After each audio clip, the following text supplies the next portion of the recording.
নমস্কাৰ প্ৰিয় দৰ্শক মই জিনমণি দত্ত অলংকিতা ষ্টৰৰ পৰা দুপিছমান গহনা দেখাব লৈছো কপাৰ বেছৰ এয়া দেখিছেনে খুব ধুনিয়া একদম নতুন আহিছে এই কালেকশন দুপিছ দেখিছেনে খুব ধুনিয়া হয় পিংক আৰু হোৱাইট ষ্টনত থাকিব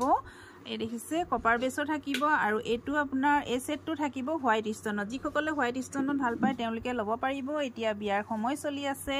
খুব ধুনিয়া আৰু এতিয়া বিহুৰ সময় চকচোন আপোনালোকে ল'ব পাৰিব একদম আপোনালোকে ৰিজনেবল প্ৰাইসত পাব ইয়াৰ প্ৰাইস থাকিব 1800 টকা 1800ত ল'ব পাৰিব আৰু লগত আপোনাৰ শিপিং ফ্ৰী থাকিব এয়া দেখিছেনে এয়া যে সব পিংক আৰু হোৱাইট ষ্টনত থাকিব খুব ধুনিয়া হয় যদি ভাল লাগে স্ক্ৰিনত নাম্বাৰ দিয়া আছে সেই নাম্বাৰত আপোনালোকে যোগাযোগ কৰিব আৰু ইয়াৰিংছো এনেকৈ হ্যাঙ্গিং থাকিব দেখিছেনে খুব ধুনিয়া হয় আৰু ইয়াৰ প্ৰাইস থাকিব 1650 সৰি 1850 1800 ল'ব পাৰিব 1800 টকাত ল'ব পাৰিব স্ক্ৰিনত নাম্বাৰ দিয়া আছে সেই নম্বৰত আপোনালোকে স্ক্ৰিনশ্বট লৈ আপোনালোকে WhatsApp কৰিব আৰু লগত শিপিং ফ্ৰী থাকিব ধন্যবাদ